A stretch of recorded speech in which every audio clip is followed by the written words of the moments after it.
Pemirsa, Presiden Joko Widodo terus bergerilya merayu investor untuk membangun IKN di setiap kunjungan kerja ke sejumlah negara. Namun begitu, Presiden tidak boleh abai dengan berbagai permasalahan kesejahteraan rakyat Indonesia yang juga harus segera diselesaikan. Dalam konferensi pers Rakernas PDIP, Presiden jelas mengatakan harus cawe-cawe karena ada riak-riak membahayakan negara. Tapi hal berbeda disampaikan saat promosi IKN, yakni situasi kondusif.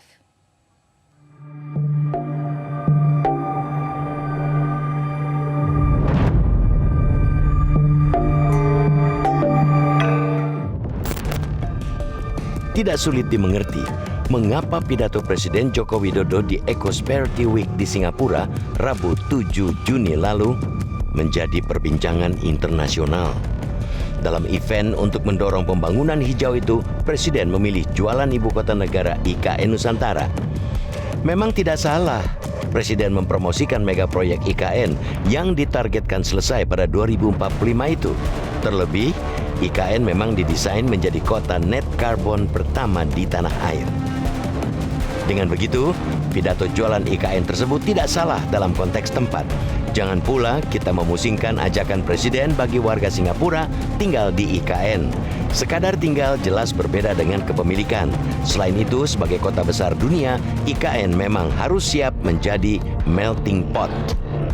Yang pantas diherankan adalah cermin prioritas Joko Widodo di pidato itu. IKN tampak sekali menjadi prioritas, padahal banyak target-target penting yang belum tercapai hingga akhir kepemimpinan ini. Memang dengan disahkannya Undang-Undang Nomor 3 Tahun 2022 tentang IKN, pemerintah mengemban amanat mewujudkan IKN. Sudah begitu, pemerintah sendiri menargetkan pembangunan tahap pertama selesai tahun depan, sementara hingga kini masih sepi investor. Namun, IKN tidak boleh mengesampingkan target-target genting nasional. Khusus soal hutang target di RPJMN 2020-2024, bahkan baru beberapa hari lalu disampaikan Menteri-Menteri Perencanaan dan Pembangunan Nasional Kepala Bappenas Suharso Monoarfa di DPR. Sebut saja angka stunting yang saat ini masih di kisaran 21,6%, padahal tahun depan ditargetkan dapat turun hingga mencapai 14%. Masih soal target RPJMN 2020-2024 yang jauh panggang dari api adalah target fasilitas kesehatan tingkat pertama yang baru mencapai 56,07% pada 2022, sedangkan tahun lalu ditargetkan mencapai 83%.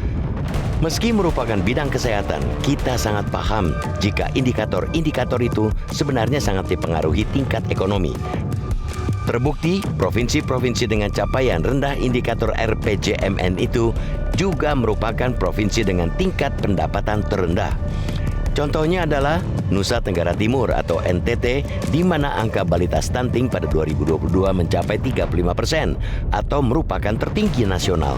Sejurus dengan itu, pada 2021, pendapatan per kapita penduduk NTT hanya sepertiga rata pendapatan penduduk Indonesia.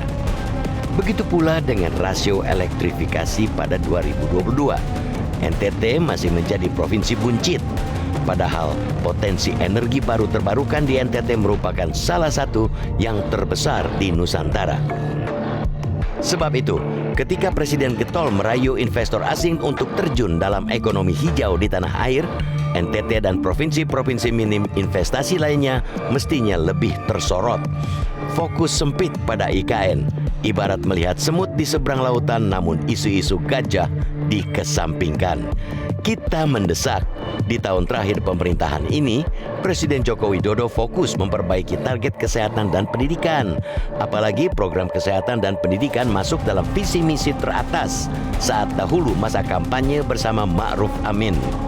Presiden harus sadar bahwa permasalahan besar pada kesehatan generasi belia akan membawa dampak berat bagi daya saing bangsa di masa mendatang. Penyelesaian inilah yang semestinya menjadi warisan besar Presiden ketimbang ambisi IKN.